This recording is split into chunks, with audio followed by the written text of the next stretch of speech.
We're back with Angelo Gaja from Gaja Winery in Barbaresco, and right now we're tasting Promis from Camarcanda, which is a Bulgari wine. Bulgari.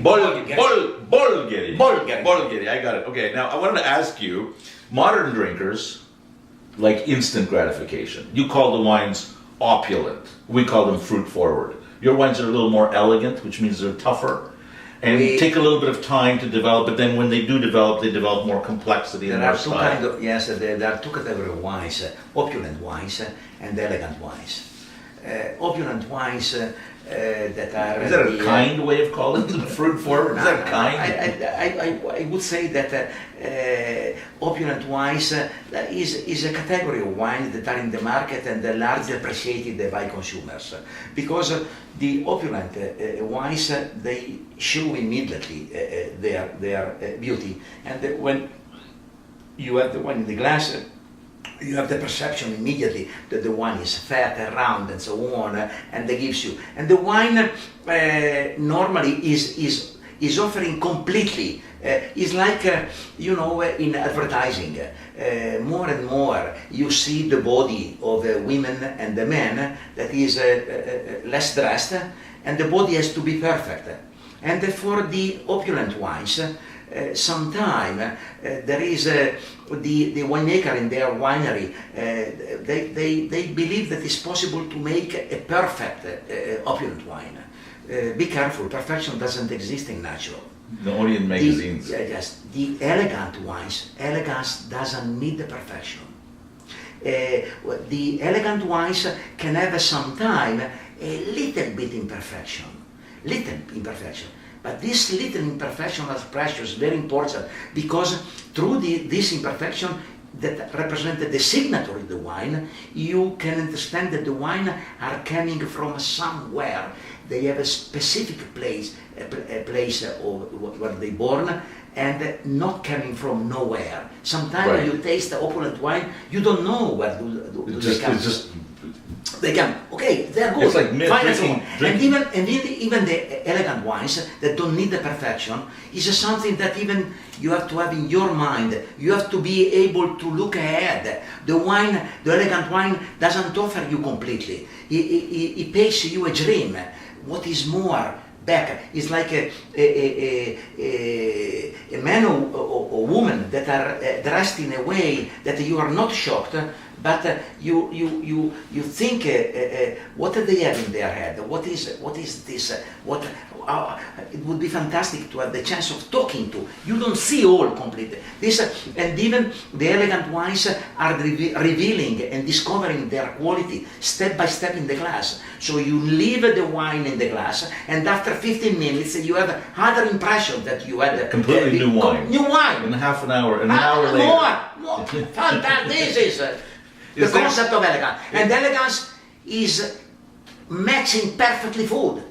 Much is for me, for my culture, because I learned from my father to drink wine, and he taught me to have a wine. I drink wine only during meals.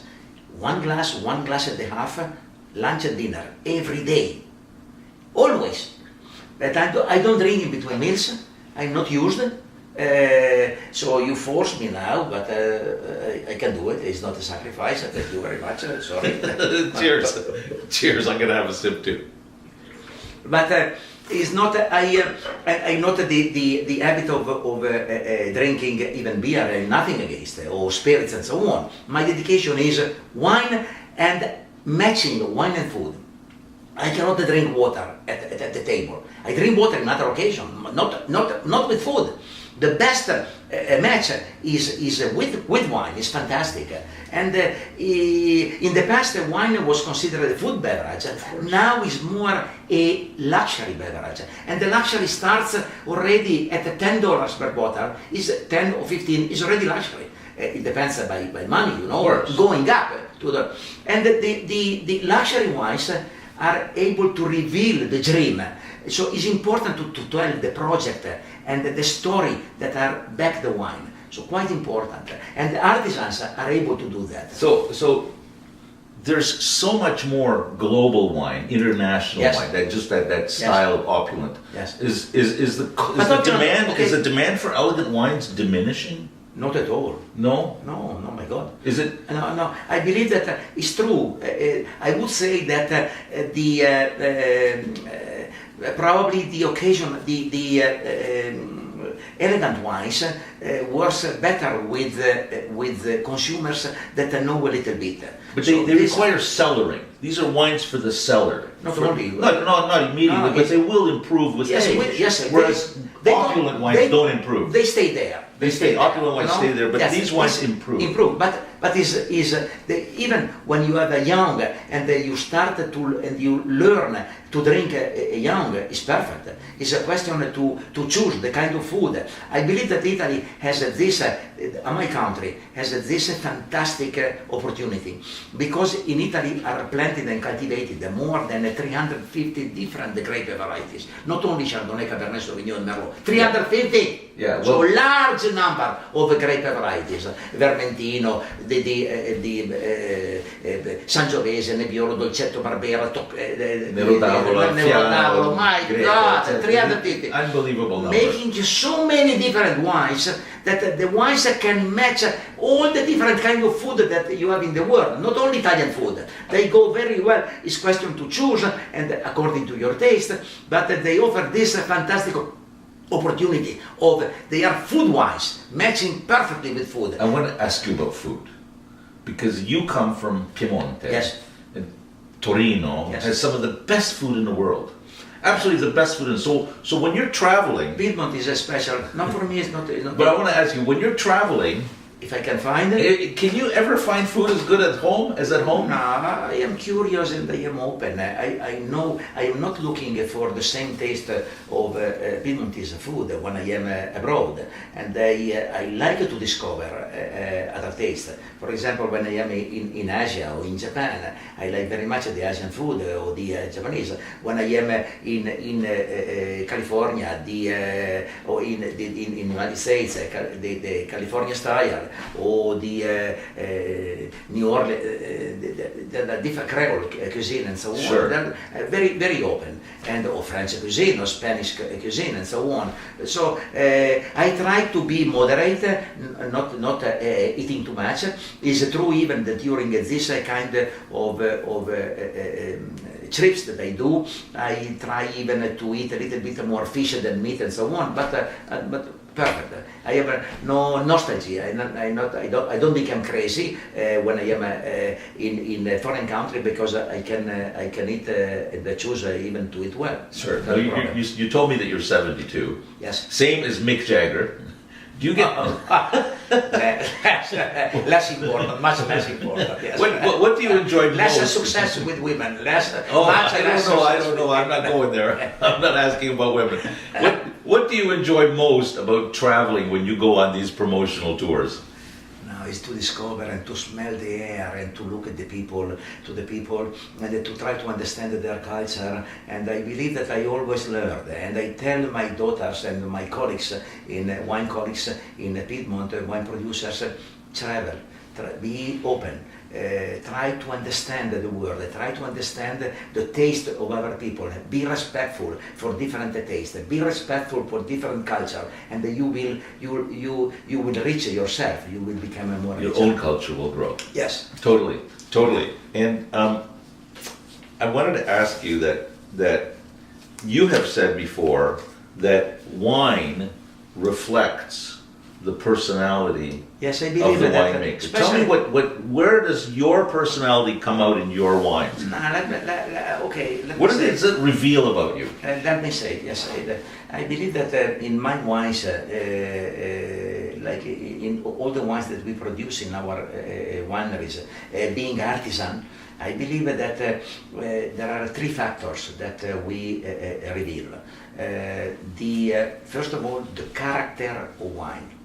The character belongs to the grape variety, belongs factors that don't belong to us, are common factors that are the grape variety, that doesn't belong to me, the land, the character of the land, what is called normally terroir, but don't abuse this word, the land, and the climatic conditions. All three together, they make the character of wine. And but the winemaker has a huge influence too. Second, the personality. Personality is given by winemaker. So what I am proud, I believe that there are people, connoisseurs, wine drinkers, that are able to compare wines, for example, Barbaresco, made by different producers and of the same vintage, and they taste the blind, and often they are able, that the blind, they were able to pick the Barbaresco of Gaja. Why that? Because the is the personality there. It's a bigger, stronger personality. Has not to cover the character. So character and personality have to be able to work together. And after the style, the third factor is style. So character, personality, and style. And style is the design of the label, the way that the attitude that wine producer has to stay in the market, the respect he has for his colleagues, and the respect for different cultures that are in the market, belonging to different countries and so on. The not aggressivity, not believing that is that the market has to be like to become a property, or I never will be the only owner of Barbaresco, because there are 300 wineries, 250 wineries producing, and everybody are trying to produce good quality wines, and the Gaja is among there. And the Gaja has more history, because I was lucky, I had already my great-grandfather that started, and we were always artisan, and always we focused for keeping and maintaining quality and so on. This is a special, and there is an history. But I have to I have respect for the other colleagues that have not the same history like us, that maybe they have different strategy, but all together we work in a way to create and to increase the demand of Barbaresco, of our wines in the market. So differences, of course, there are they depend from our personality, that has not to cover the character, and besides it's important to have the style of the company, of the winery. Have you ever tasted one of your birth year wines? Sorry? Your birth year wine, 1940. 40? 1940. You have some in the cellar? No, we don't know. We have a 47 in the cellar, we have some 38. 40 was the first year, for most impact of war, Second World War. Yes. And for some reason it was not a great vintage, and we lost the bottle. And even during the World War, there was a problem, because we had a partisan resistance, and there were the German soldiers there, partisans, fighting together, and the winery was open to everybody. So when they occupied different time the small village, they were used to coming to the winery and drinking, and they were there with gun and so on, and nobody was able to say have respect for wine and don't touch these bottles. They didn't understand. No. So did you put away a few bottles for each of your children in their birth years? Of course. This is very important. This was an habit to buy bottles when the children are born, in a way to be opened when they will marry in some steps of their life. It's a strong culture that we have there, quite important. And keeping wines that we are sure that are able to increase, to improve their quality, to improve the quality staying in bottle, quite important. The elegant wines. Elegant wines. I wish I could talk more about elegant wines. We're out of time.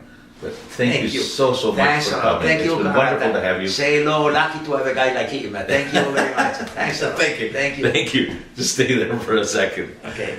Thank you for watching Pro and Con. Come back again. We're going to have more interesting guests. Until the next time.